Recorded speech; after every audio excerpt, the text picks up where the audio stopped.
So I graduated from two very liberal universities where the only time I was taught about masculinity was in the context of either the oppressive patriarchy or in the ways that masculinity can be toxic. Unsurprisingly, that left me with a very strong negative bias against men. So in the last few years, I've been attempting to self-correct that bias. And on that journey, I think I've watched every single Jordan Peterson video on the internet. So this is my all-time favorite one. I'm going to talk about why it was impactful to me, and I'm also going to talk about why I think it's just an important interview in general. So we're starting at the very last segment of the interview he did with Piers Morgan in 2022.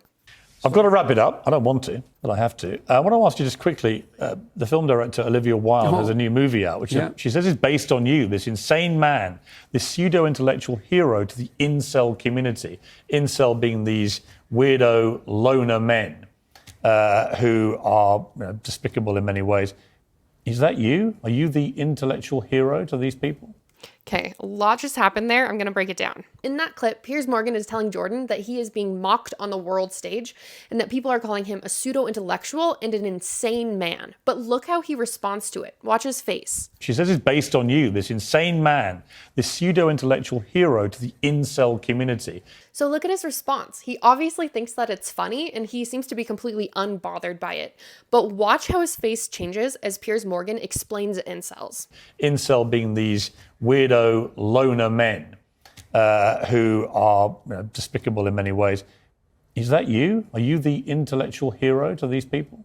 Do you see how his demeanor completely changed?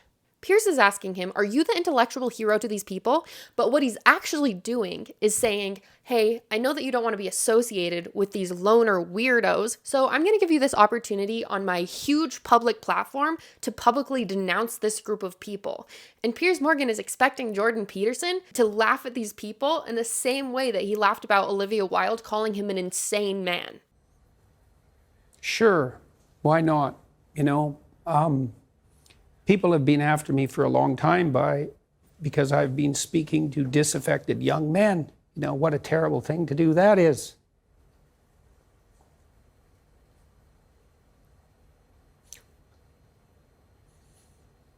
I thought the marginalized were supposed to have a voice. So instead of taking the opportunity to separate himself from that group of people, what he does instead is not only align himself with them, but on some level, he is saying that he'll be their champion. And it's not the answer that Piers was expecting, because any other person would pretty much just join in and be like, yeah, ooh, no, weirdos. I don't want to be associated with them. Because culturally, we've all decided for some reason that we have absolutely no empathy or compassion for this group of people. So Piers is assuming that because Jordan Peterson is also a really important cultural figure, that he's going to join in and be willing to be emotionally abusive toward this group. This is such a cool moment because Jordan Peterson is really swimming upstream culturally. And he's not only caring about this group, but he's caring so much about this group that he becomes emotional. It's very difficult to understand how demoralized people are. And certainly many young men are in that category. And you get these casual insults, these incels. What does it mean? It's like, well, these men, they don't know how to make themselves attractive to women who are very picky, and good for them. Women, be picky. That's your gift, man. Demand high standards from your men. Fair enough. But all these men who are alienated, it's like they're lonesome and they don't know what to do, and everyone piles abuse on them. I am incredibly fascinated by Jordan Peterson because I think he's one of the only people that's recognizing that this group of men, these disenfranchised men that we call incels, are hurting. They're in pain. They've never been told that they're good or that they're lovable or that they can be valuable. And that's why they've isolated.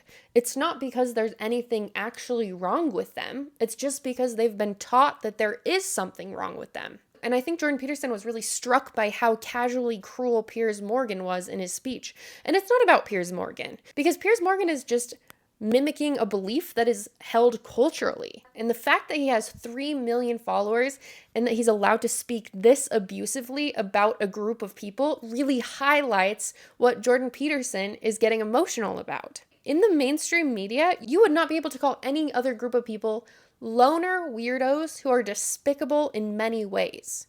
which is good. You shouldn't be able to say that about any other group of people, but you also shouldn't be able to say it about men. But watch this next part. It's so interesting. When she said that, Olivia Wilde, it stung you, didn't it? No, it didn't. Jordan Peterson didn't care that Olivia Wilde made fun of him because we saw him laughing about it earlier in this clip. Jordan Peterson is getting emotional because he's responding to the suffering that he sees in young men. But Piers Morgan is still seeing this group of people as despicable loner weirdos, so it's not even computing in his brain that anybody cares about this group of people, let alone somebody as prolific as Jordan Peterson. As critiques go, that was kind of low level. I mean, once I got painted as Red Skull, magical super Nazi, that was kind of the end of the insults. There's no place past that.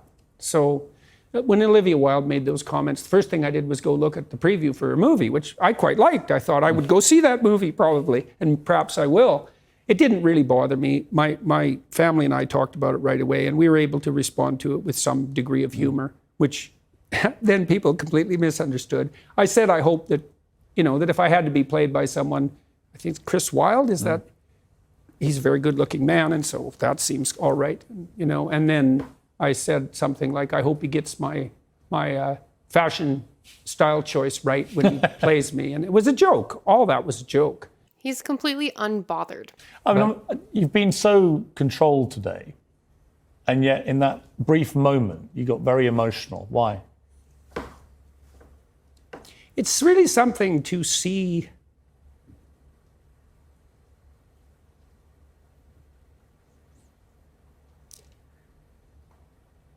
constantly how many people are dying for lack of an encouraging word.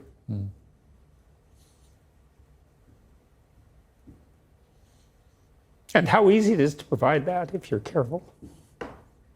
Give credit where credit is due. And to say,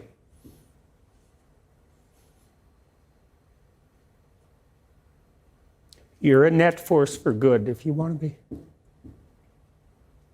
Do you believe you're a net force for good? I just want to point out that I don't think Piers Morgan realized that he completely changed the subject with that question, because I still don't think he realizes what Jordan Peterson is actually talking about. Net, yes. In all the details, probably not. No one's perfect. So people make their mistakes as they stumble uphill. Jordan's been a fascinating interview. Thank you very much. Thank you. So a side quest on my mission to understand masculinity has been attempting to understand why Jordan Peterson is such an influential figure to so many men. And after seeing this clip, I was like, oh, okay, I get it now. I'm going to preface this by saying, although I agree with everything that he says in this clip, I don't agree with everything that Jordan Peterson says in general, but only learning from and listening to people who share the same opinions that I hold is not conducive to finding the truth. And that is what I'm trying to do over here. The response that Jordan Peterson had in this video made me really, really respect him, because to care this much is brave, and it's not something that he needs to do. This man is very emotionally intelligent. He knows how to numb emotion. To care this much is a choice that he is actively making. And it's even more brave considering that he's been hated by at least one angry mob at all times since he came into the spotlight. And being emotionally vulnerable under those conditions really opens you up to a lot of pain. The conversation in this interview is so cool because it demonstrates what's happening culturally, but scaled way down. The person who literally represents the voice of the culture is speaking abusively about a group of people, and he doesn't even realize what he's doing. Meanwhile, Jordan Peterson is trying to explain that this group is worthy of care and consideration, and is being completely misunderstood. Coal miners used to bring a canary in a cage with them down into the mines because canary lungs are more sensitive than human lungs, so if the canary would pass out, then the miners would know that it was time to evacuate. What I have discovered on my Jordan Peterson quest is that I think he is the cultural canary in the coal mine. He has sensed something toxic in the culture before anybody else was able to. But even though the proverbial Jordan Peterson canary has fainted, people still don't realize what he's actually warning us of. And just to drive that point home, look at this clip that Piers Morgan's channel released about that clip we just watched. Jordan Peterson gets emotional talking about Olivia Wilde's incel comparison. That isn't what happened. He was emotional because of the language that Piers Morgan used. If Piers had been talking about any other marginalized group in the way that he was speaking about incels, he would have had so much backlash. But the only backlash that he got from that was Jordan Peterson tearing up and some random lady on YouTube making a video about it. But compassion is not a zero-sum game, and caring about one group does not mean that we care less about any other group.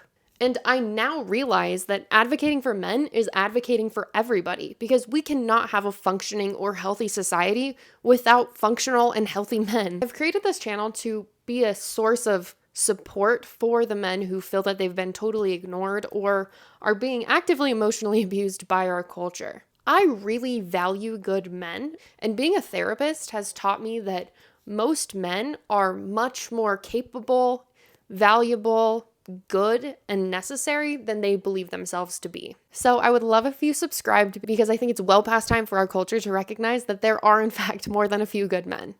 Is there anything that you would like to add, or do you think that I've mostly covered it? You think I've mostly covered it? Okay, thank you.